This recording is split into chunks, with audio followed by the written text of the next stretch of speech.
Hey there, car enthusiasts! While American automakers produced some of the most iconic vehicles in history during the mid-20th century, not every car was a hit. Some models were clunky, unreliable, or just plain weird. In today's video, we'll be diving into the 15 dumbest and worst cars that rolled out of American factories between the 1940s and 1970s. From bizarre design choices to mechanical nightmares, these cars will leave you wondering, what were they thinking?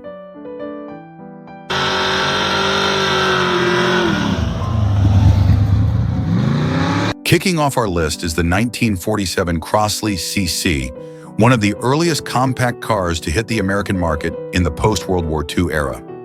At a time when most automakers were focusing on producing larger, more powerful vehicles, Crosley took a different approach by offering a small, fuel-efficient car aimed at a growing market of budget-conscious drivers. The idea seemed promising, a car that was affordable, easy on gas, and ideal for city driving. However, while the Crosley CC succeeded in some of its goals, it ultimately fell short in key areas that made it more of a novelty than a lasting success. The Crosley CC boasted a modest 26 horsepower engine, a figure that immediately set it apart from the more powerful cars of its time. This tiny engine was fuel efficient, which was an attractive feature in the aftermath of World War II, when gas prices were a concern for many Americans. For those looking to save money at the pump, the Crosley CC offered a viable alternative to the larger, gas-guzzling sedans that dominated the market. The car was lightweight and compact, making it easy to maneuver through crowded city streets and park in tight spaces, a major selling point for urban dwellers. However, while its fuel efficiency was a plus, the car's minuscule engine also proved to be one of its biggest downfalls. With only 26 horsepower, the Crosley CC struggled to deliver adequate performance. Acceleration was sluggish, and the car had difficulty reaching highway speeds, which made long-distance travel a challenge. Drivers often found the car underpowered, especially when carrying passengers or attempting to climb hills. For many, the lack of power turned the Crosley CC from an economical choice into a frustrating driving experience, as it simply couldn't keep up with the demands of everyday driving. The build quality of the Crosley CC also left much to be desired. In an effort to keep the car affordable, Crosley cut corners on materials and construction. The result was a car that felt flimsy and fragile. The body panels were made from thin metal that didn't offer much in the way of protection, and the overall construction of the vehicle was prone to wear and tear. While the car's lightweight design helped with fuel efficiency, it also made the Crosley CC feel unstable, particularly at higher speeds. Drivers reported a lack of confidence when behind the wheel, as the car's small frame didn't inspire a sense of safety or durability. The quirky design of the Crosley CC also contributed to its status as more of a novelty than a practical vehicle. While some appreciated its unique appearance, others found it odd and unappealing. The car had a boxy utilitarian look that set it apart from the more streamlined and stylish designs of other post-war vehicles. While this gave the Crosley CC a distinctive personality, it didn't help its mass-market appeal.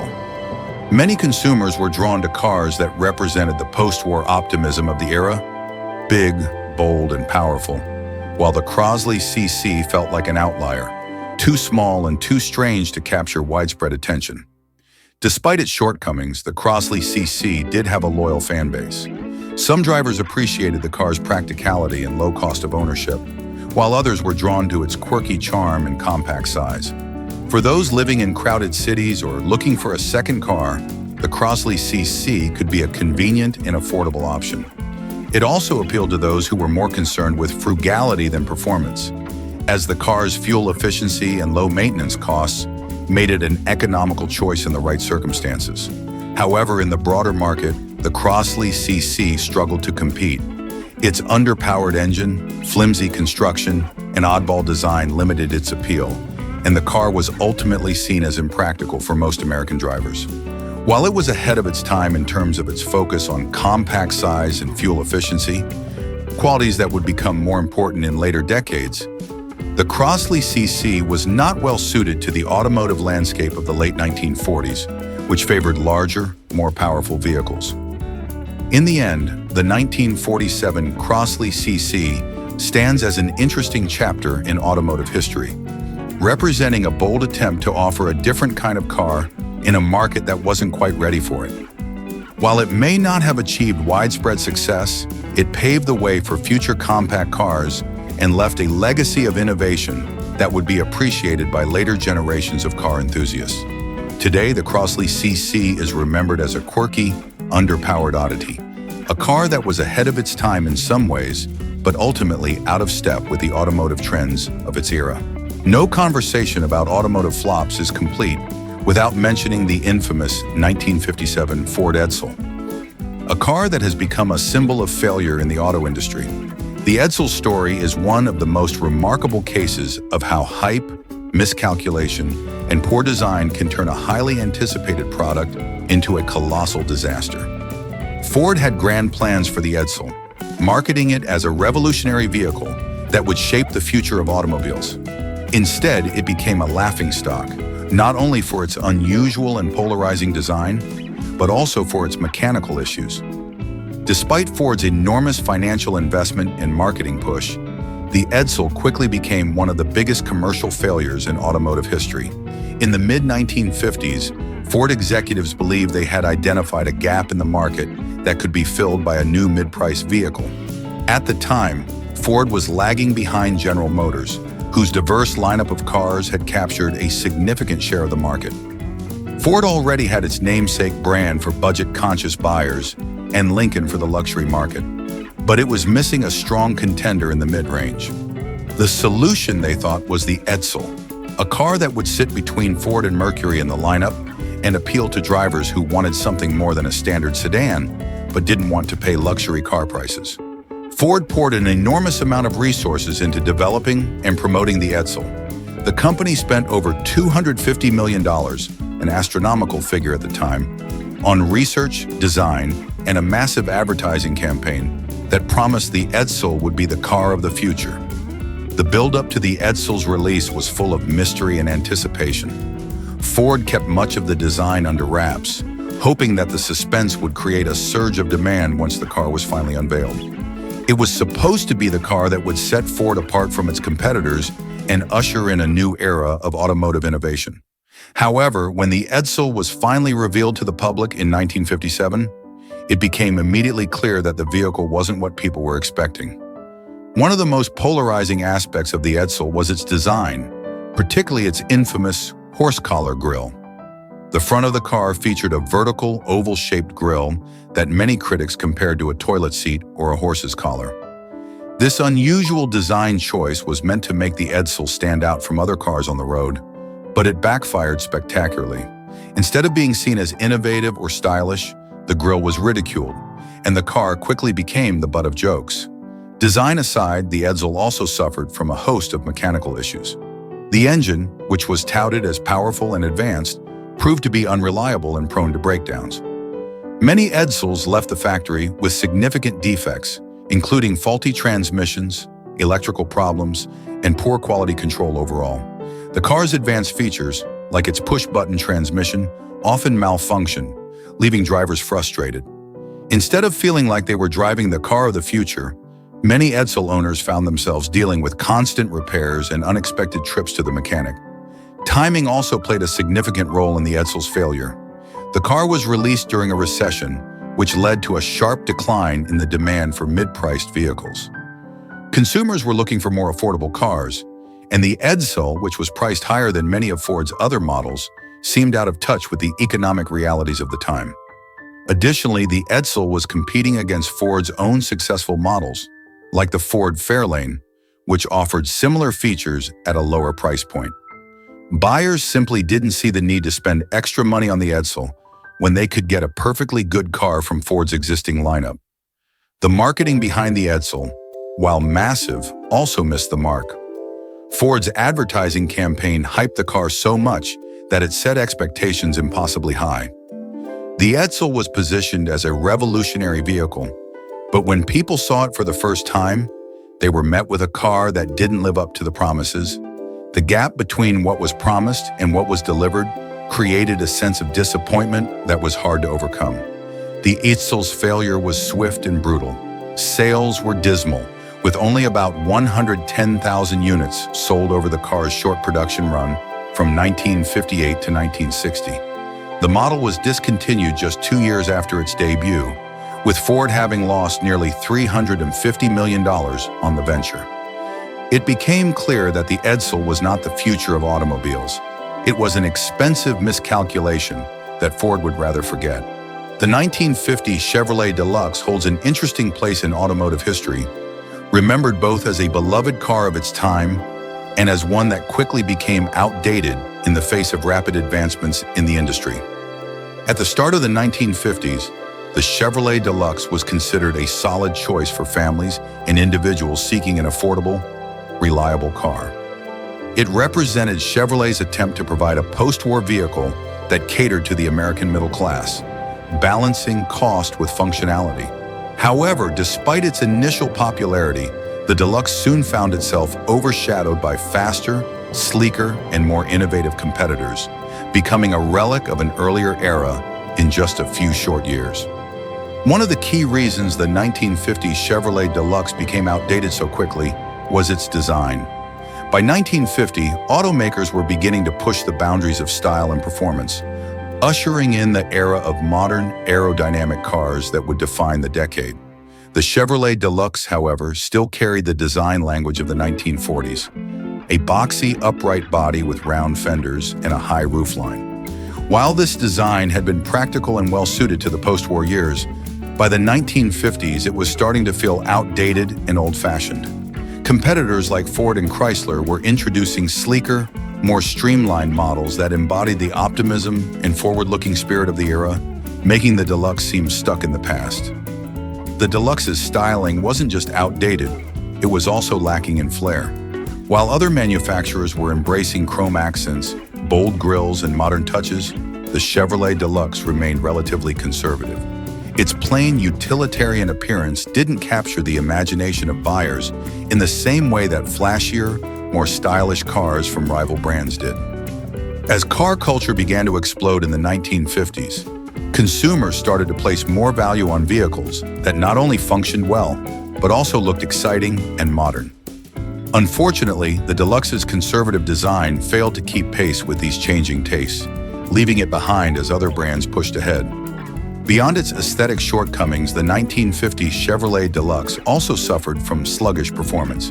Equipped with a 92 horsepower, 6-cylinder engine, the car was reliable but far from quick. In an era when drivers were beginning to expect more power and performance from their vehicles, the Deluxe's lackluster acceleration and top speed made it feel slow and heavy on the road. Its large, bulky frame only added to the sense of sluggishness, as the car's weight hampered its agility and made it more difficult to handle compared to newer, lighter models.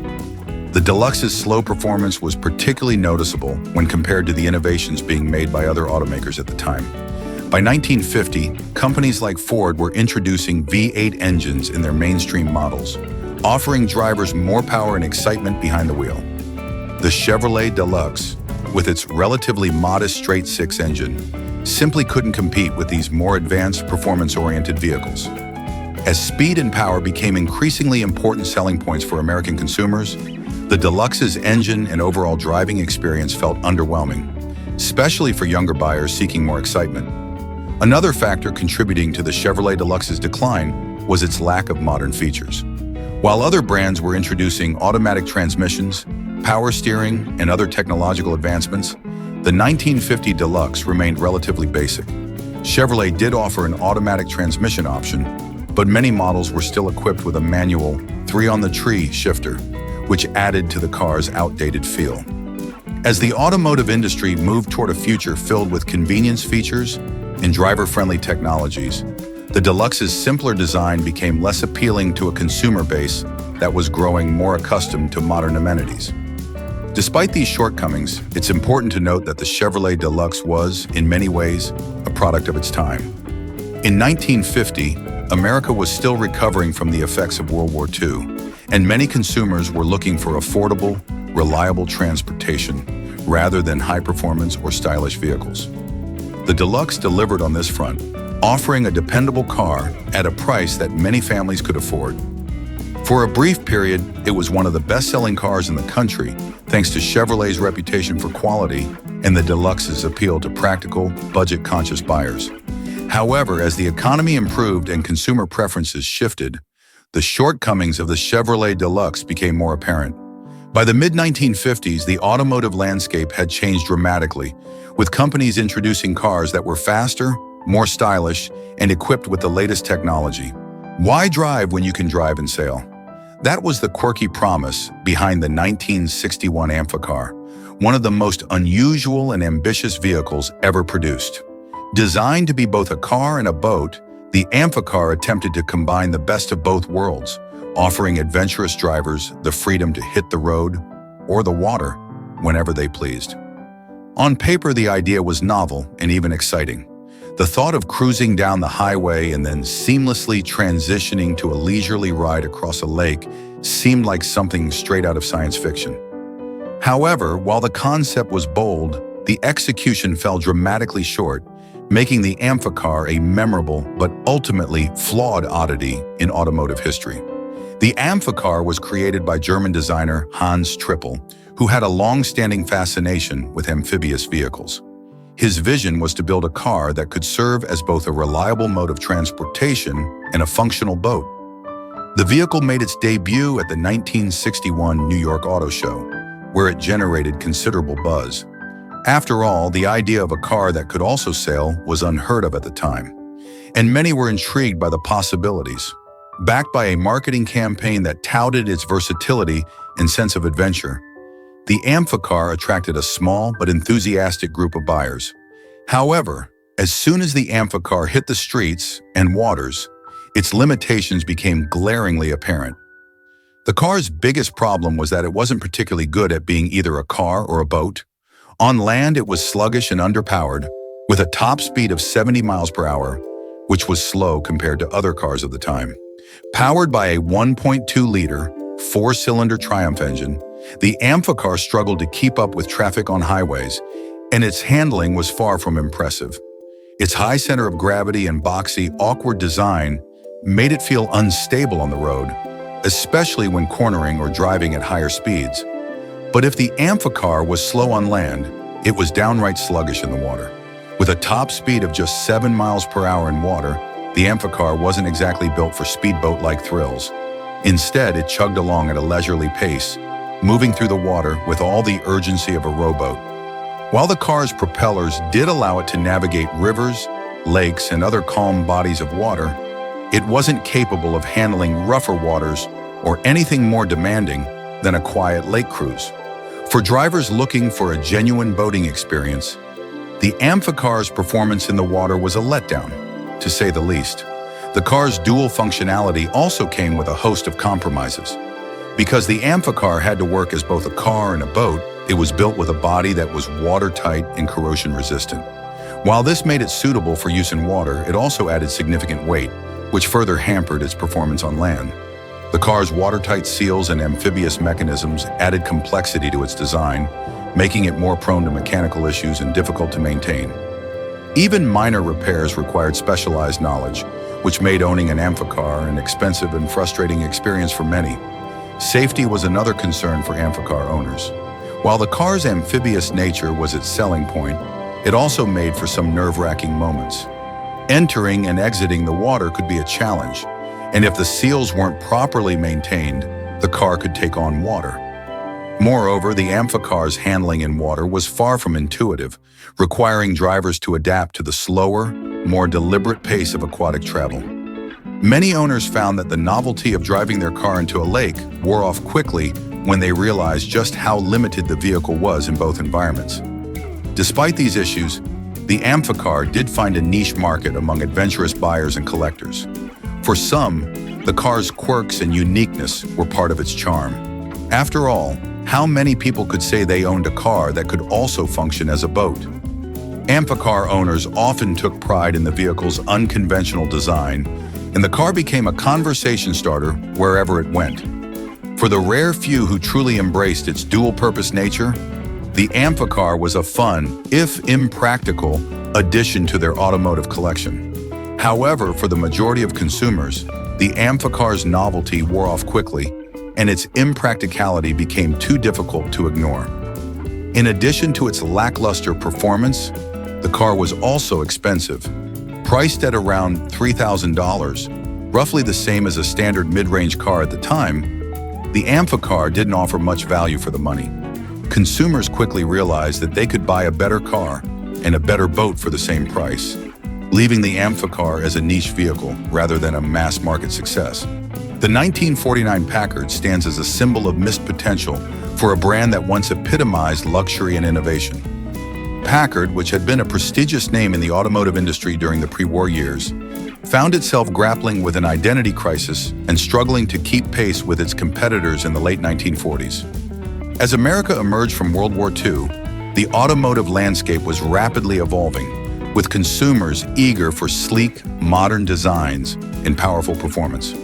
Unfortunately, the 1949 Packard, while still a solid car in many respects, failed to live up to the brand's legacy, marking the beginning of a slow decline for one of the most storied names in American automotive history.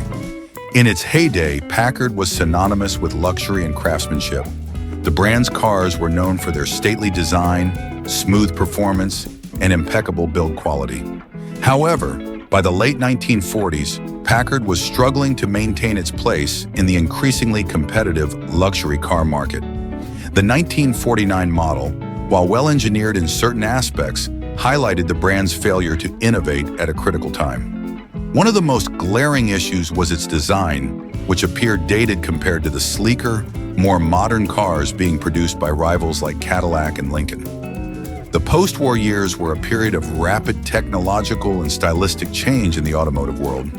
Consumers were eager for cars that reflected the optimism and progress of the era, and automakers responded with vehicles that featured bold, futuristic designs. Cadillac, for example, introduced its first tail fins in the late 1940s, a trend that would come to define automotive styling in the 1950s. By contrast, the 1949 Packard seemed stuck in the past. Its design was more conservative, with a boxy, upright shape that lacked the flair and excitement of its competitors. The car's high roofline, rounded fenders, and overall bulkiness gave it a stodgy appearance that didn't resonate with buyers looking for something fresh and modern. The design wasn't the only area where the 1949 Packard fell short. Performance was another critical factor that failed to live up to the brand's luxury reputation. Powered by an inline 8-cylinder engine, the car delivered adequate performance, but it wasn't particularly exciting or innovative for the time. With 135 horsepower, the engine was dependable but lacked the punch of some of the more powerful V8s being offered by competitors. In an era when consumers were increasingly demanding more power and better acceleration, the Packard's straight 8 felt underwhelming, particularly when compared to the advancements being made by Cadillac, which had introduced its first overhead valve V8 engine by 1949. Packard's engineering, once its hallmark, was also beginning to feel outdated. While the 1949 model featured a smooth ride and the kind of attention to detail that had long been a Packard trademark, it lacked the cutting-edge innovations that other luxury brands were incorporating into their cars. Power steering, automatic transmissions, and other modern conveniences were becoming more common, but Packard was slow to adopt these features, putting it at a disadvantage. As luxury buyers began to expect more from their vehicles in terms of both performance and technology, Packard's reluctance to innovate became a serious liability. Another factor contributing to Packard's decline in 1949 was its pricing strategy. The company had made the decision to expand its lineup to include more affordable models in an effort to boost sales volume, but this move diluted the brand's image as a luxury automaker. While the lower-priced Packards were well-built and offered good value for money, they weren't able to compete with the stylish, powerful cars being produced by General Motors' Cadillac division. This left Packard in an awkward position. It was no longer perceived as an elite, aspirational brand, but it also wasn't able to compete effectively in the middle market segment. The result of these missteps was a car that, while not a complete failure, felt like a relic in a rapidly changing industry. The 1949 Packard was solidly built, reliable, and offered a comfortable ride, but it lacked the excitement, performance, and modernity that consumers were increasingly looking for. The car's design was too conservative, its performance too lackluster, and its technological offerings too sparse to keep up with the innovations being made by its competitors. Packard's decline in the late 1940s and early 1950s can be traced directly to the shortcomings of cars like the 1949 model. The brand, once revered for its luxury and engineering prowess, failed to adapt to the post-war market's demands for modern styling, better performance, and more advanced features. As Cadillac and Lincoln surged ahead with bold designs and powerful engines, Packard remained tied to its pre-war roots, unable to fully evolve into a modern luxury brand. The 1958 Rambler Rebel was an ambitious attempt by American Motors Corporation, AMC, to break into the performance car market. Introduced during a time when muscle cars were still in their infancy, the Rebel had the potential to make a mark as a high-performance vehicle with its powerful V8 engine and compact size. However, despite its impressive engine for the era, the car fell short in several key areas, leaving it overshadowed by the more refined and iconic muscle cars that would soon dominate the 1960s. At its core, the Rambler Rebel was a car designed to deliver speed in a practical package. When AMC first introduced the Rebel in 1957, it was ahead of its time in some respects. The 1957 model was powered by a 327 cubic inch V8 engine, capable of producing 255 horsepower, impressive for a mid-sized car at that time. It was, in fact, one of the fastest American production cars of the year, surprising many with its ability to reach 0 to 60 miles per hour in under 8 seconds. This gave the Rebel a certain street credibility, positioning it as a car that could hold its own in terms of raw power. However, by 1958, when the Rebel was reintroduced with a slightly less powerful 250 horsepower engine, the car's performance potential was largely hampered by its other shortcomings. One of the biggest issues was its handling. Despite the powerful engine under the hood, the Rebel's suspension and steering systems weren't up to the task of handling the extra power effectively. The car was prone to body roll in corners, and the steering felt heavy and unresponsive. This made for a less than thrilling driving experience, especially compared to the more nimble and better balanced vehicles that would define the muscle car era. The Rebel's bulky, boxy design further contributed to its handling woes as the car's high center of gravity and heavy body worked against its performance potential. The styling of the 1958 Rebel was another aspect that worked against its success. While the car had the power of a performance vehicle, its appearance told a different story. The Rebel maintained the boxy, upright shape typical of the Rambler line, which was more in line with the practical, family-oriented sedans of the era, rather than the sleek, aggressive muscle cars that would soon become popular. Its utilitarian design lacked the flair that would come to define performance cars of the 1960s, such as the Ford Mustang or the Pontiac GTO. In a market where image was becoming increasingly important, the Rebel's styling felt outdated and out of sync with its intended purpose as a high-performance car. Another major drawback of the 1958 Rebel was its interior, which was often criticized for being uncomfortable and lacking refinement. While the car's exterior design was boxy and uninspiring, the interior was equally underwhelming. The seats were stiff and lacked the comfort expected in a car that was supposed to be part of the growing performance segment. Additionally, the interior materials were cheap, and the overall cabin design was sparse and utilitarian. This stood in stark contrast to the increasingly luxurious and well-appointed interiors that were becoming more common in performance and muscle cars of the era. The lack of attention to interior comfort and design made the Rebel less appealing to buyers who wanted not only power, but also an enjoyable driving experience. The Rambler Rebel's overall lack of refinement further separated it from the muscle cars that would soon take over the market. Muscle cars of the 1960s were not only about power, but also about delivering a full package of style, comfort, and performance. The 1958 Rebel, despite its powerful engine, felt like a car that wasn't fully thought through. It had the heart of a performance car, but its body and handling didn't live up to that promise. It was an awkward in-between, caught in a transitional moment in the automotive world when buyers were beginning to crave cars that could deliver both power and panache. In the end, the 1958 Rambler Rebel is often remembered as a car that could have been much more than it was. It had the engine and the raw power to make an impact, but its poor handling, uninspired design, and uncomfortable interiors left it outclassed by the performance cars that followed.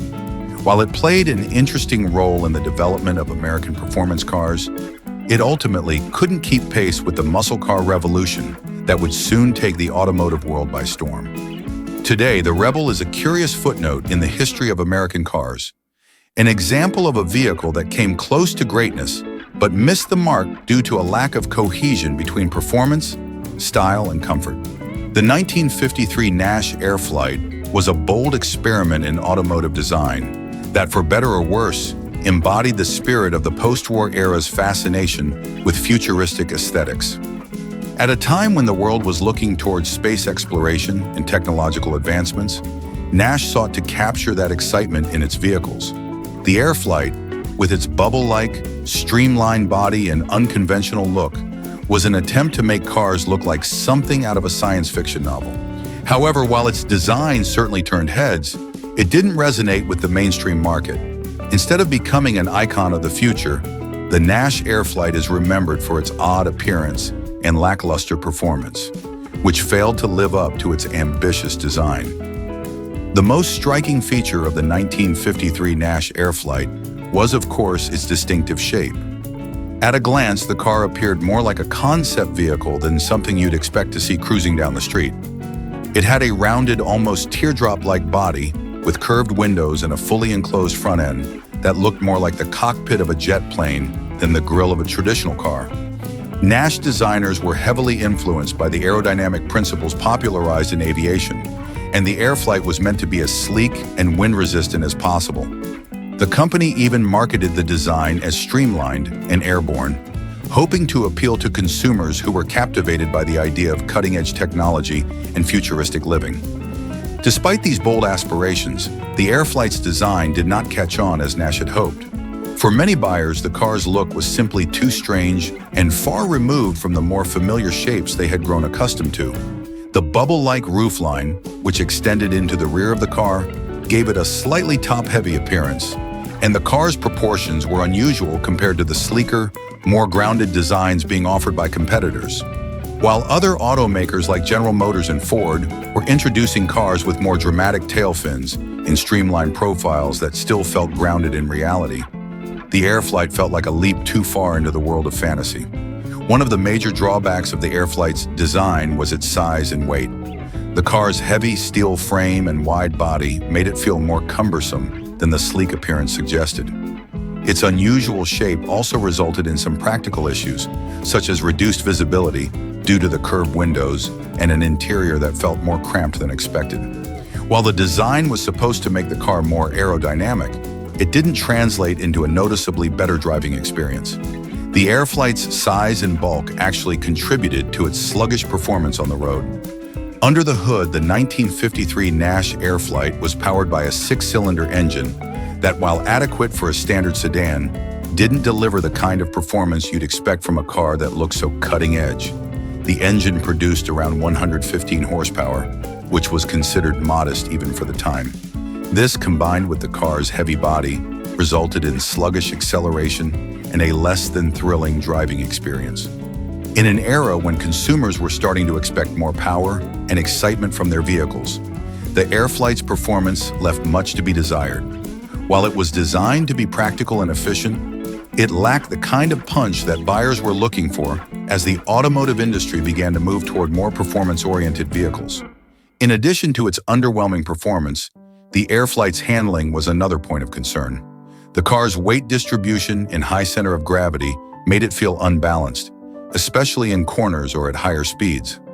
This added to the overall impression that the car, despite its futuristic appearance, wasn't particularly enjoyable to drive.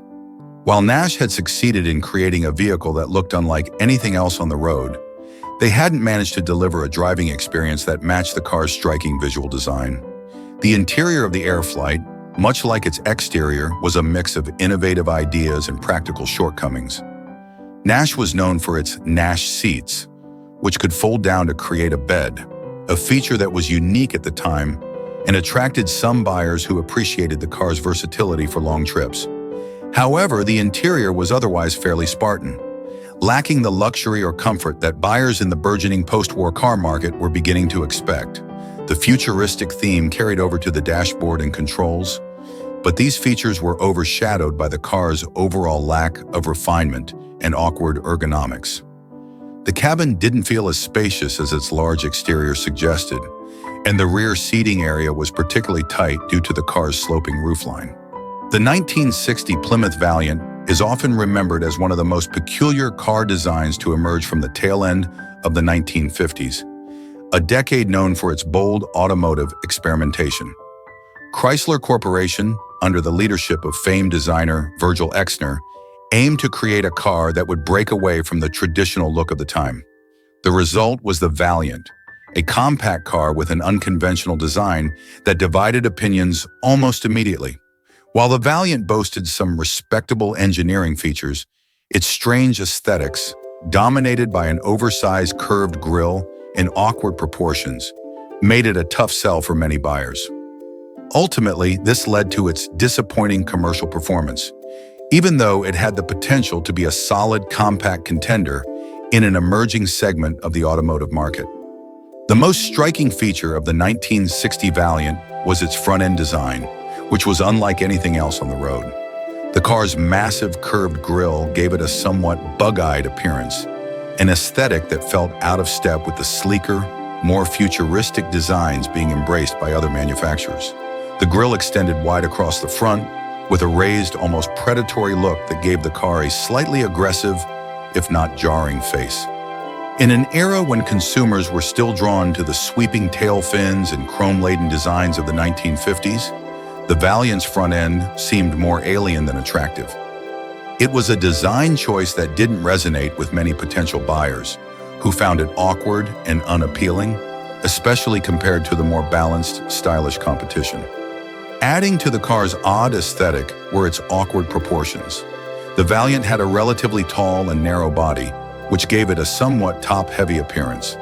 The curved, sweeping roofline contrasted sharply with its squarish rear, and the short, boxy rear deck looked disproportionate next to the long nose and large front grille. This imbalance made the car look somewhat ungainly, and it was difficult to classify visually. Too big to be considered truly compact, but not sleek or elegant enough to compete with the full-size sedans that dominated the market. These unusual proportions didn't help the car's overall image, making it seem ungainly and clumsy compared to its peers. Despite its strange appearance, the 1960 Plymouth Valiant was not without merit, especially in terms of engineering. Chrysler had been focused on creating a reliable, compact vehicle to compete with other small cars in the increasingly competitive post-war market. Under the hood, the Valiant came equipped with the innovative Slant 6 engine, an inline six-cylinder engine tilted at a 30-degree angle. This configuration allowed for a lower hood line and better weight distribution, which improved fuel efficiency and overall performance. The Slant 6 engine quickly earned a reputation for durability and was praised for its smooth operation and surprising power for its size. In this regard, the Valiant offered a solid driving experience, especially in comparison to other compact cars of the time, many of which were underpowered and sluggish.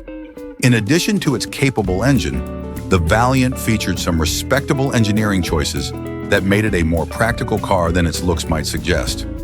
It had unibody construction, which was still relatively new in American cars at the time.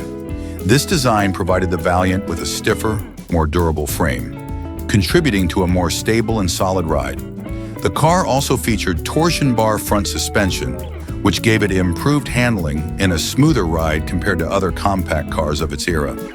These features, combined with the Slant 6 engine, meant that the Valiant could offer a level of performance and reliability that its strange looks belied. However, these engineering merits were largely overshadowed by the car's off-putting design. In a market where appearance was often just as important as performance, the Valiant's odd styling made it difficult for buyers to fully appreciate what it offered mechanically. Many consumers simply couldn't get past the unconventional look, which made the car seem less appealing compared to more stylish offerings from Ford, Chevrolet, and even Chrysler's own other models. The Valiant's unique design may have been intended to make it stand out, but in the end, it stood out for all the wrong reasons, turning off buyers who wanted a car that looked as good as it performed. Sales of the 1960 Plymouth Valiant reflected this disconnect. While Chrysler had hoped that the Valiant would capture a significant share of the growing compact car market, it never quite reached the heights they envisioned. The car did have a loyal following among those who appreciated its engineering strengths, but for most consumers, the styling was simply too much to overcome. The 1941 Chevrolet Special Deluxe was a product of its time, and when it debuted, it was considered a stylish and practical vehicle, emblematic of the pre-World War II automotive industry. It boasted solid craftsmanship and a roomy interior, catering to American families and the growing middle class. However, as the 1940s gave way to the post-war boom of the 1950s, the Special Deluxe quickly started to feel like a relic of a bygone era. Its massive, boxy body and sluggish performance, which had been acceptable in the early 1940s, were soon outpaced by the sleek, modern designs and more powerful engines that characterized the post-war automotive landscape. In 1941, Chevrolet was focused on producing reliable, affordable vehicles for the average American. The Special Deluxe was the flagship model in the Chevrolet lineup, offering more luxury and style than the entry-level Master Deluxe. It featured chrome detailing, a large front grille, and a spacious, well-appointed interior with more comfort features than its lower-priced counterparts. It was a car designed to exude class and respectability, and at the time, it succeeded. With a price that was affordable for middle-class buyers, it sold well, and its durability made it a popular choice among families. However, the Special Deluxe's boxy, upright design, which was standard for cars of its era, began to feel increasingly out of place as the years went on. The car had a large, heavy body with substantial chrome trim and wide fenders. While this gave it a sense of grandeur in 1941, by the time the 1950s rolled around, the automotive industry had started moving toward more streamlined, aerodynamic shapes. Post-war America was entering a new phase, marked by optimism, prosperity, and a fascination with speed and modernity. Sleek, futuristic designs were becoming the new standard, and cars like the Special Deluxe, with its rigid, formal appearance, looked outdated. Performance was another area where the 1941 Chevrolet Special Deluxe began to lag behind as the years passed. Powered by a 216 cubic inch inline-six engine producing just 90 horsepower, the car was capable of respectable performance for the early 1940s. But by the 1950s, this was no longer sufficient. The engine's slow acceleration and lack of power made it feel sluggish, especially compared to the more powerful V8 engines that were beginning to dominate the market. As post-war automakers began focusing on higher speeds and more dynamic driving experiences, the Special Deluxe's sedate performance felt like it belonged to an older, more conservative era. The car's handling was similarly compromised by its large, boxy body. Weighing over 3,000 pounds, the Special Deluxe was far from nimble. Its size and weight made it more difficult to maneuver compared to the lighter, more agile cars that began emerging in the 1950s.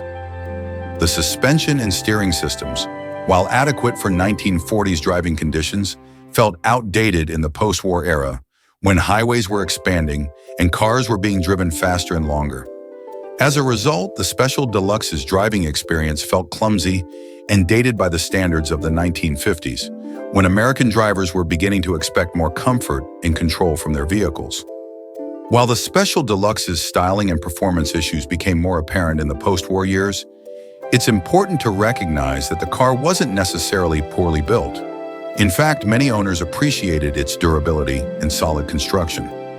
Chevrolet had a reputation for building reliable, long-lasting vehicles, and the Special Deluxe was no exception. It was designed to withstand the rigors of daily driving, and its straightforward mechanics made it relatively easy to maintain. However, as American society and its automotive tastes rapidly evolved, reliability alone wasn't enough to keep the Special Deluxe competitive in the changing market. The 1941 Chevrolet Special Deluxe found itself in an awkward position as the 1950s unfolded. It was a car that had been built for a pre-war America, and although it performed its role admirably during its time, it was no longer suited to the fast-paced, forward-looking ethos of the post-war era. Cars like the Ford Crestliner, Chevrolet Bel Air, and Buick Roadmaster, with their sleek designs, V8 engines, and futuristic styling, were capturing the attention of buyers eager for something new and exciting. In contrast, the Special Deluxe felt like a holdover from an earlier, more conservative time. By the 1950s, automotive technology had advanced significantly. Power steering, automatic transmissions, and higher horsepower engines were becoming the norm. And the Special Deluxe, with its manual transmission and relatively modest engine, simply couldn't keep up. Additionally, the design trends that defined the 1940s, bulky fenders, upright grilles, and massive chrome accents, were giving way to sleeker, more integrated styling.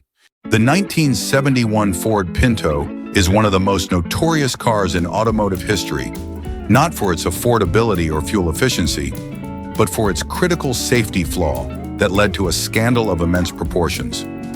Ford's entry into the compact car market came at a time when American automakers were under pressure to compete with the rising popularity of smaller, more fuel-efficient imports from Europe and Japan.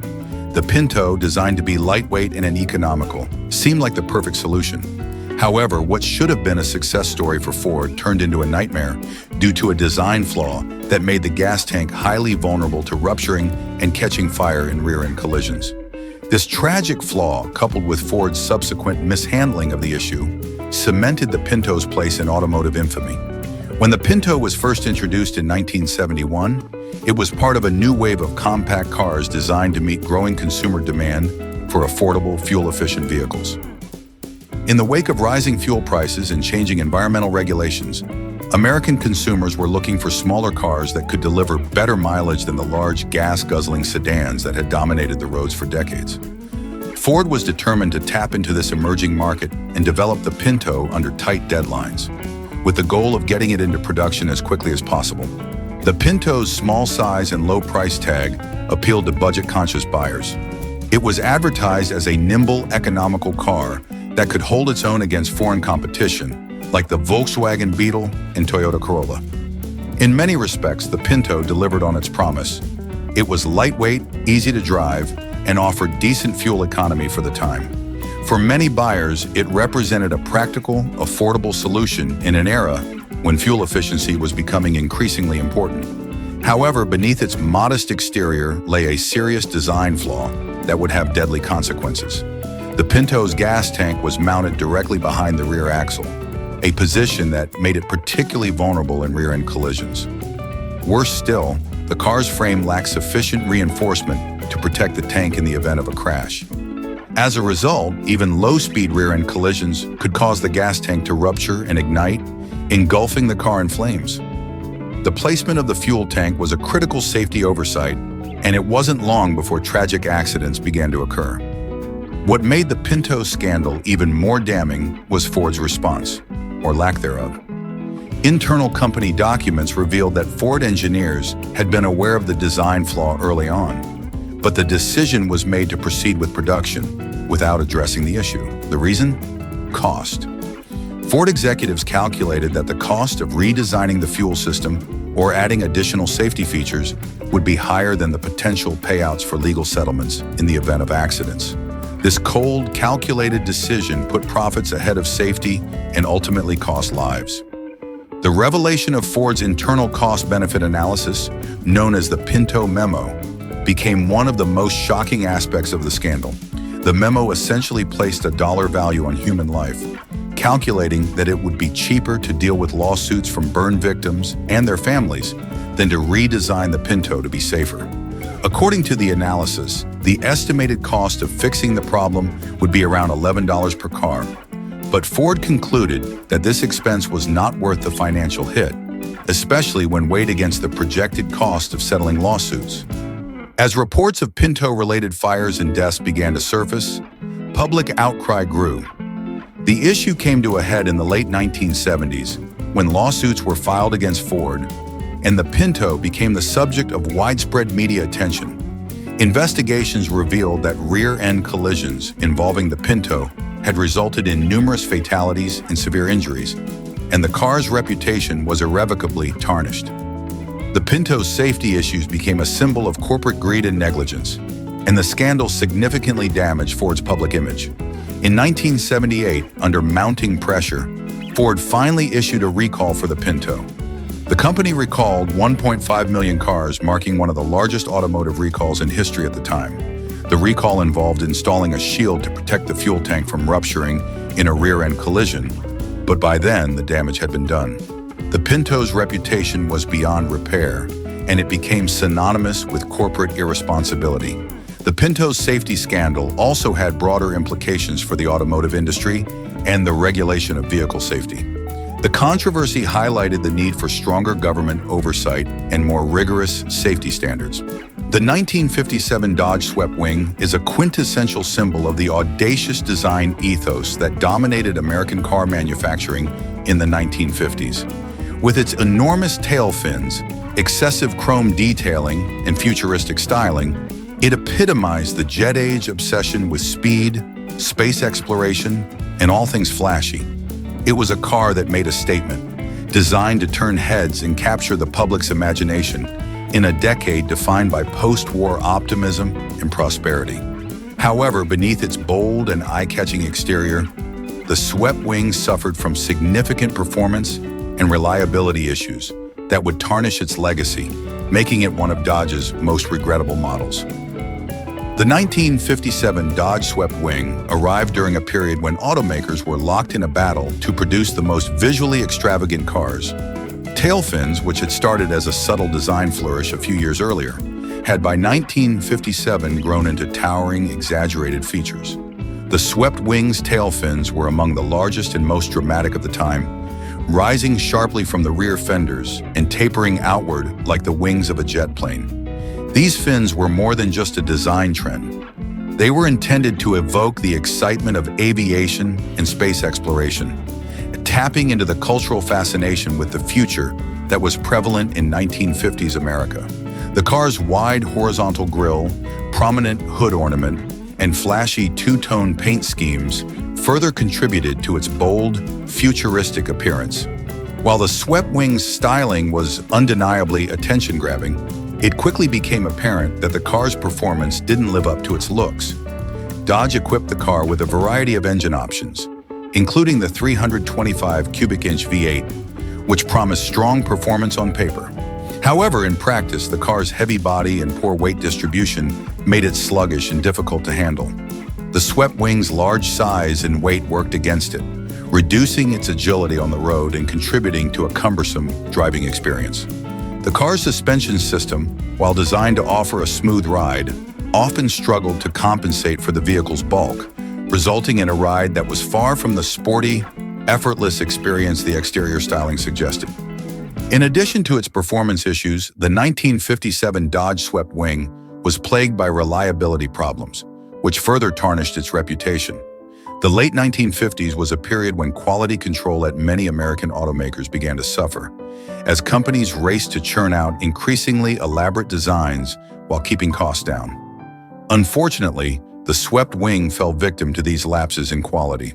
Common complaints included mechanical failures, frequent breakdowns, and poor build quality. Owners reported problems with the car's electrical system, unreliable brakes, and leaking transmissions, making the swept wing a source of frustration for many buyers who had been drawn in by its glamorous appearance. One of the most significant issues facing the 1957 Dodge Swep wing was rust. Chrysler, Dodge's parent company, had rushed to introduce its bold new designs in 1957, but in the process, they cut corners on materials and construction. As a result, the Swep wing, like many other Chrysler models of that era, was prone to severe rusting, particularly in areas like the frame and body panels. In some cases, these cars began to show signs of rust only a few years after they were sold, leading to expensive repairs and a decline in resale value.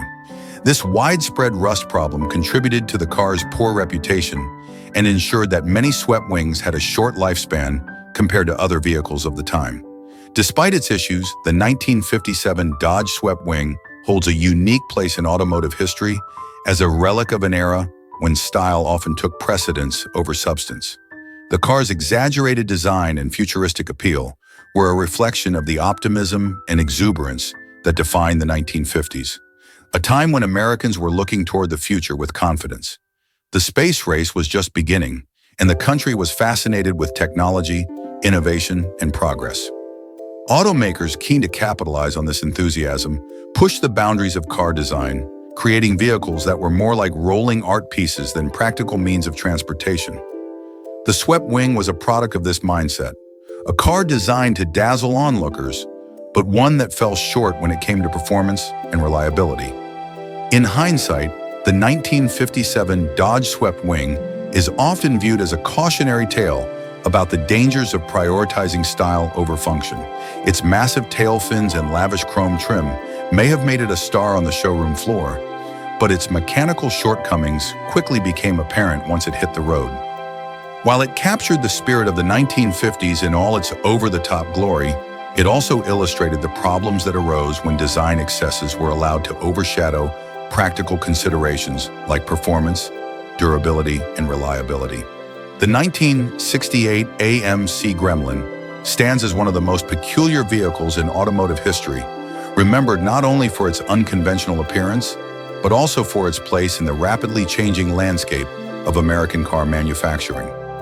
At a time when the big three automakers, Ford, GM, and Chrysler, were dominating the market, American Motors Corporation, AMC, sought to carve out a niche by producing smaller, more affordable cars that could compete with the growing popularity of compact imports like the Volkswagen Beetle.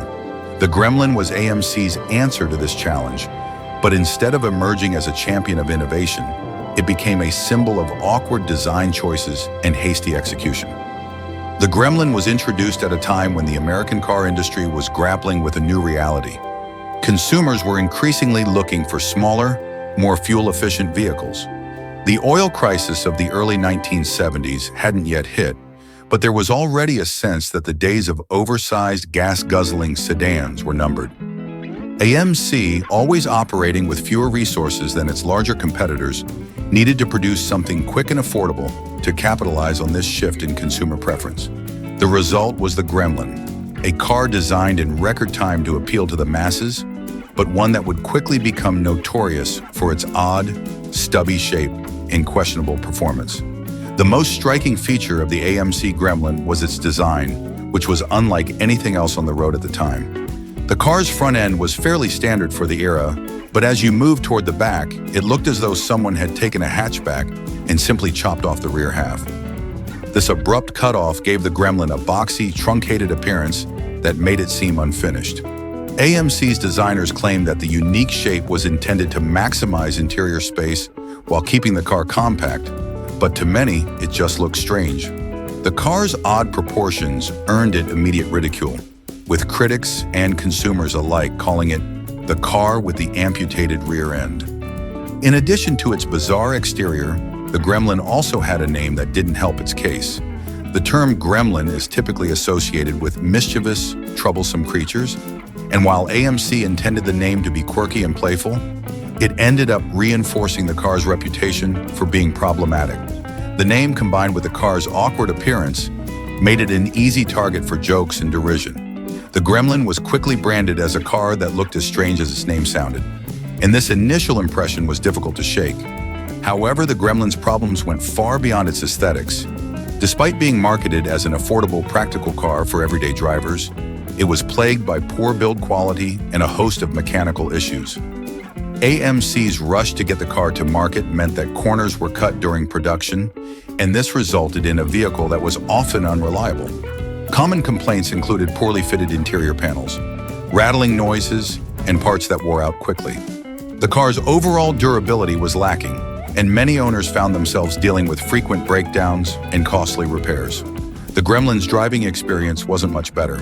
While AMC offered a choice of engines, including a 3.0-liter inline-6, the car's performance was generally underwhelming. Its handling was far from refined, with the car feeling unsteady on the road, especially at higher speeds. The short, stubby design contributed to a less-than-ideal weight distribution, which made the Gremlin difficult to control during sharp turns or in windy conditions. The suspension was also criticized for being too stiff, leading to an uncomfortable ride on anything other than smooth pavement. For a car that was supposed to be small, nimble, and practical, the Gremlin ended up being more of a chore to drive than its competitors. Despite these issues, the AMC Gremlin did have some redeeming qualities that helped it find a market, at least initially. It was one of the first American-made subcompact cars, which gave AMC a foothold in the emerging market for smaller vehicles. At a time when many cars were still large and fuel-hungry, the Gremlin's smaller size and better-than-average fuel efficiency appealed to drivers who were looking for something more economical. It was also affordable, with a base price that was lower than many of its competitors. For buyers on a budget, the Gremlin's low cost of entry was enough to overlook its flaws, at least for a time. The Gremlin also had a certain quirky charm that attracted a loyal, if small, group of enthusiasts. Its unusual design, while mocked by many, made it stand out in a sea of more conventional cars, and some drivers appreciated the fact that it didn't look like everything else on the road. In an era when muscle cars and luxury sedans were the norm, the Gremlin's offbeat personality made it a sort of anti-hero in the automotive world. The 1940 Willys Americar was an ambitious attempt to offer an affordable, reliable vehicle to the American market during a period when car ownership was becoming more attainable for the average person. Produced by Willys Overland Motors, the Americar was the culmination of the company's effort to create a mass-market car that could compete with the dominant players of the time, such as Ford and Chevrolet. However, despite its affordability and practicality, the Americar lacked the refinement and engineering prowess of its competitors, which ultimately relegated it to a lesser-known chapter in automotive history. One of the most noticeable aspects of the 1940 Willys Americar was its simplistic, boxy design. In an era when streamlined, Art Deco-inspired designs were gaining popularity, the Americar's squared-off body and utilitarian styling made it appear outdated and uninspired. Its upright grille and minimal chrome trim gave it a no-frills, workmanlike appearance, which, while in line with the car's budget-friendly nature, did little to excite potential buyers. It wasn't unattractive, but it was plain, especially when compared to the more stylish designs coming out of Ford and General Motors at the time. Under the hood, the Americar's engine was equally modest, powered by a 134 cubic inch for a 2.2-liter four-cylinder engine. The car produced around 63 horsepower, adequate for city driving, but far from impressive on highways or in rural areas. This underpowered engine struggled to keep pace with the demands of the road, especially when loaded with passengers or cargo. The car's performance was sluggish, with slow acceleration and a top speed that left it feeling outmatched by faster, more powerful competitors. While the engine's simplicity meant it was easy to maintain, it also meant that the Americar wasn't particularly exciting or engaging to drive. The Americar's mechanical limitations didn't end with its engine. Its suspension, while sufficient for basic transportation, provided a somewhat rough and uncomfortable ride, especially on uneven or unpaved roads. The car's handling was uninspired, with vague steering and a tendency to lean excessively in corners due to its high center of gravity and boxy frame. For a vehicle intended to be a practical, everyday car for the masses, the driving experience left much to be desired, especially for buyers who had grown accustomed to more refined offerings from other manufacturers. Despite its shortcomings, the 1940 Willys Americar did have some redeeming qualities. Its low cost made it an attractive option for budget-conscious buyers, and its simplicity meant that it was relatively easy and inexpensive to repair. For those who needed a basic form of transportation during a time when many families were still recovering from the economic hardships of the Great Depression, the Americar offered an affordable way to achieve car ownership. It also had a reputation for being durable, which appealed to buyers who prioritized practicality over performance or style. However, the Americar's affordability and practicality weren't enough to offset its lack of polish and quality compared to the cars offered by the larger automakers. In an increasingly competitive market, where cars were becoming not only tools for transportation, but also symbols of status and style, the Americar's utilitarian design and underwhelming performance failed to capture the public's imagination. Buyers looking for something with more power, refinement, and style often opted for other brands. leaving the Willys America overlooked and underappreciated. One area where the Willys America did find some success was in the aftermarket and hot rod scenes, particularly after World War II. Its lightweight body and simple mechanical layout made it a popular choice among custom car builders, who saw its humble underpinnings as the perfect canvas for modification. In the hands of hot rodders, the Americar was often transformed into a high-performance machine with upgraded engines, modified suspensions, and sleek custom bodywork. This gave the car a second life as a popular choice for drag racing and street rods, cementing its legacy in car culture, even if it wasn't initially successful in the mass market. In hindsight, the 1940 Willys America is often seen as a missed opportunity, a car that, with a bit more refinement and power, could have been a serious contender in the affordable car market. While it was overshadowed by its competitors at the time, it has since gained a certain level of appreciation among enthusiasts who admire its simplicity and potential for customization. For Willys Overland, the America represented a final attempt to break into the mainstream passenger car market before the company shifted its focus to producing military vehicles, most notably the Willys Jeep, which would go on to become one of the most iconic vehicles of the 20th century. The 1970 Chevrolet Vega was initially hailed as General Motors' answer to the rising demand for compact, fuel-efficient cars in the American market. It entered the scene with high expectations, being praised for its sleek design and modern aesthetics, which were quite appealing at the time. However, it didn't take long for the Vega's true nature to reveal itself. What began as a promising entry into the competitive compact car market quickly spiraled into one of the most notorious automotive disasters of the 1970s, plagued by issues that left a sour legacy in its wake. The Vega's most infamous problem was its tendency to rust at an alarming rate. Customers reported that the car would start showing signs of rust and corrosion almost immediately after it left the factory floor. The rust issues were not limited to minor cosmetic damage either. Many cars experienced structural rust in key areas like the wheel wells, door sills, and even the floor panels. In some cases, rust appeared within months of purchase, leading to serious safety concerns and skyrocketing repair costs for owners. The rapid corrosion was largely due to the Vega's steel body panels, which were inadequately treated and coated during production to save time and reduce costs. This oversight proved to be one of the car's most fatal flaws, as it quickly earned a reputation for disintegrating before its time. In addition to the rust problem, the Vega was equipped with an aluminum engine that was prone to a host of issues, the most severe of which was overheating. At a time when aluminum was being touted as a lightweight alternative to traditional cast iron for engines, Chevrolet attempted to innovate by offering the Vega with an all-aluminum inline-four engine. Unfortunately, the execution was deeply flawed. The engine's aluminum block was paired with cast iron cylinder heads, and due to the difference in expansion rates between the two metals, this led to head gasket failures, coolant leaks, and overheating. The lack of a proper cooling system exacerbated these issues, with many Vegas suffering from warped cylinder heads and complete engine failures at relatively low mileage. The Vega's aluminum engine was also notorious for oil consumption problems, where oil would seep past the engine's poorly designed piston rings, causing it to burn oil excessively. Owners frequently reported seeing plumes of blue smoke trailing behind their vehicles, and many had to top off their oil levels far more often than normal.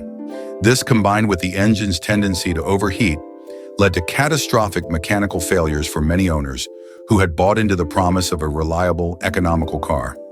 Although the Vega was initially praised for its clean, modern design and compact proportions, it didn't take long for these mechanical problems to overshadow its early appeal. The car's attractive exterior and efficient use of space were not enough to make up for its shortcomings in reliability and build quality. Consumers soon grew frustrated with the constant need for repairs, and what had once been touted as an affordable, fuel-efficient vehicle quickly became a financial burden for many. GM's hasty production methods also contributed to the Vega's downfall. The car was rushed to market to compete with small, fuel-efficient imports from Japan and Europe, such as the Toyota Corolla and Volkswagen Beetle. In their rush, GM cut corners in both the design and manufacturing processes, leading to widespread quality control issues. The Vega was produced at GM's new assembly plant in Lordstown, Ohio, which was one of the most highly automated facilities of its time. However, the speed and automation of the plant came at a cost. Workers had little time to address quality issues on the assembly line, and the result was a car that was often riddled with defects right out of the factory. By the mid-1970s, the Vega had become the poster child for unreliable American cars, and GM's reputation suffered greatly as a result. What had started as a bold attempt to enter the compact car market ended in one of the most embarrassing chapters in the company's history. Despite several attempts to improve the Vega over its production run, including revised engines and better rust-proofing measures, the damage to the car's reputation was already done. In 1977, GM finally pulled the plug on the Vega, ending production after selling over 2 million units, many of which had left frustrated owners in their wake. The 1970 Chevrolet Vega is remembered today as one of the least reliable cars of its era, a symbol of the pitfalls of cutting corners in the pursuit of profits. Its legacy of rust, engine failures, and poor build quality serves as a cautionary tale of how even the best intentions in automotive design can go awry without proper attention to detail and durability. The 1955 Hudson Wasp was Hudson Motor Car Company's attempt to capture a slice of the budget-friendly sedan market in the mid-1950s. At a time when American car buyers were increasingly drawn to sleek, modern designs and powerful engines, the Wasp was meant to offer a cost-effective alternative to the more extravagant offerings of the big three automakers, Ford, General Motors, and Chrysler. However, despite its intentions, the Wasp quickly fell short of making a significant impact, overshadowed by more innovative and appealing competitors. One of the Wasp's most glaring issues was its uninspired design. In an era characterized by bold styling and flashy chrome accents, the Wasp's appearance was notably bland. Its boxy shape and lack of distinctive features made it look like an afterthought rather than a competitive entry into the market. While other manufacturers were experimenting with jet-inspired designs and dynamic curves, the Wasp maintained a more conservative and unremarkable aesthetic. This lack of visual appeal did little to attract potential buyers, who were looking for cars that made a statement rather than blending into the background. The performance of the 1955 Hudson Wasp was similarly underwhelming. Powered by a relatively modest 202 cubic inch 3.3-liter inline-six engine, the Wasp offered a respectable but unremarkable 140 horsepower. While this was adequate for everyday driving, it was far from competitive with the more powerful engines offered by other manufacturers. The car's acceleration and top speed were average at best, and it struggled to provide a driving experience that could match the excitement of its more powerful rivals. In an era when car enthusiasts were beginning to demand more performance from their vehicles, the Wasp's lackluster powertrain did little to inspire enthusiasm. The engineering of the Wasp also left much to be desired. By 1955, many of Hudson's competitors had embraced modern innovations and improvements, but the Wasp lagged behind with outdated technology and design. The car's suspension system, while functional, did not offer the smooth ride or responsive handling that drivers had come to expect from newer models. Additionally, the Wasp's interior, while spacious, was characterized by a lack of modern amenities and features. In a market that was increasingly moving towards comfort and convenience, the Wasp's sparse and utilitarian interior felt out of touch with consumer expectations. Another factor that contributed to the Wasp's lackluster performance in the market was Hudson's own struggles as a company. By the mid-1950s, Hudson was facing significant financial difficulties and was struggling to compete with the larger, more financially stable automakers. The company's resources were stretched thin, and its ability to invest in new technology and design innovations was limited. This meant that the Wasp, despite being a new model, was built on a foundation of outdated engineering and design, making it difficult for the car to stand out in a crowded and competitive market. Despite these challenges, the 1955 Hudson Wasp did manage to find a small niche among budget-conscious buyers who valued its affordability over its performance and style. For those who were looking for a basic, no-frills sedan, the Wasp offered a functional option at a lower price point.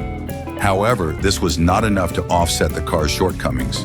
and it remained largely overshadowed by more exciting and innovative competitors. As the automotive industry continued to evolve throughout the 1950s and 1960s, Hudson's inability to keep up with market trends and technological advancements eventually led to the company's decline. The Wasp, despite being a product of its time, was emblematic of Hudson's broader struggles and the company's eventual fade from the automotive landscape. By the early 1950s, Hudson had merged with Nash to form American Motors Corporation, and the Wasp was discontinued as part of the consolidation of the new company's product line. The 1955 Hudson Wasp is now remembered as a car that was caught between eras, designed in a time of rapid automotive innovation, but failing to keep pace with the changing demands of the market. Its uninspiring looks, mediocre performance, and outdated engineering serve as a reminder of the challenges faced by smaller automakers trying to compete in an industry increasingly dominated by larger, more resourceful companies. And there you have it, 15 of the dumbest and worst cars to come out of America between the 1940s and 1970s. While some of these cars had bold ideas, they ended up falling flat in execution, leaving buyers disappointed and automakers with costly lessons. Which one of these do you think was the biggest flop? Let us know in the comments, and don't forget to subscribe for more automotive history.